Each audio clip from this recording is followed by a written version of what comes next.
The next question, the member for Davenport. Thank you, Mr. Speaker. And I would just like to say, I think, with due respect to the Minister of Health and the Premier today, Mr. Speaker, what you're saying is happening in terms of the provision of personal protective equipment and testing and so on is not what's translating into what we're seeing on the ground and hearing from constituents. The uncontrolled spread of COVID-19, and Mr. Speaker, my question is to the Premier, the uncontrolled spread of COVID-19 in long-term care homes is heartbreaking. But what's even worse is that we know that many of these outbreaks would have been preventable if only the staff and the residents had been given the personal protective equipment they were desperately calling for. My constituent's 95-year-old father contracted COVID-19 at Mong Sheng Home for the Aged after that home tried and failed to get needed protective equipment. PSWs, those healthcare heroes we talk about all the time, Mr. Speaker, in my community are telling me they are afraid to go to work because they don't have the equipment they need despite this Premier's assurances. Mr. Speaker, when is the government going to address these continuing issues in long-term care and protect our vulnerable seniors? The Minister of Health.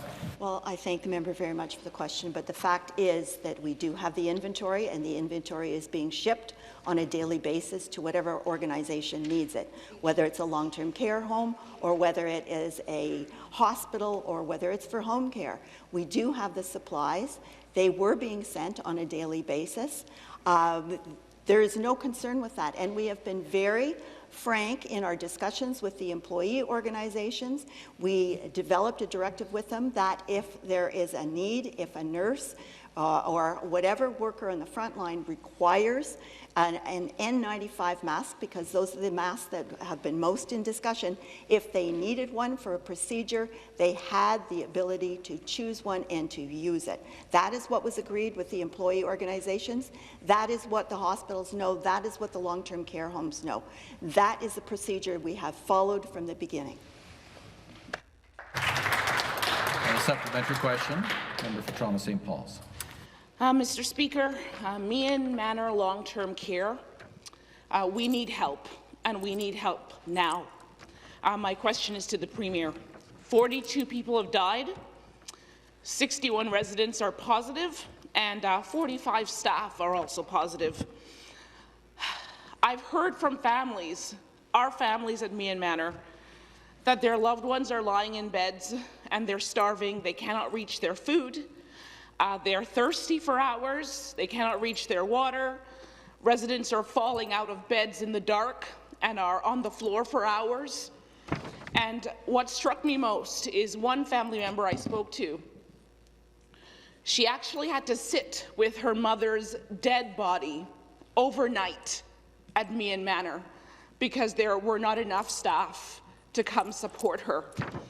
And we all know that our staff at Meehan Manor are doing their absolute best, Premier. They're doing their best, but they cannot do their best for themselves or their residents if they're having to wear the same PPE, moving from a negative room to a positive room, from a positive room to a negative room. And this is current information. Question. Mr. Premier, what will you do? What will your government do for Meehan Manor? How will you help us now? I have written to you and I have the letters, and I will give you the letters today in your hand. What is this government going to do for Meehan Manor now? Thank you. Minister of Long-Term Care to reply. Thank you, Speaker, and thank you for the question. This is a heartbreaking situation. I want to reassure all Ontarians that measures are being taken for homes that are in distress, and that our Ministry of Long-Term Care is every single hour mounting a response to support these homes. You know that it is widespread.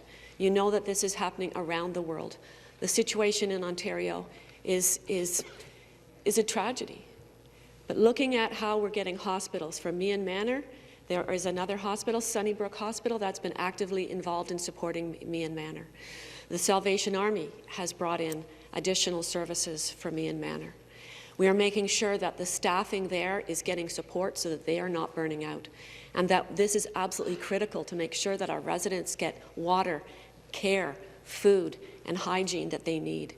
We are looking at every measure possible. They are being supported. We are making sure that we are in touch and have our inspectors in there. There's been labour inspectors and long-term care inspectors into these homes. This is, we've called in the military in some instances, and other homes are managing. So this is something that we are addressing on the go. We are increasing our funding for our staff and looking at measures to make sure the staff is supported every step. Thank you.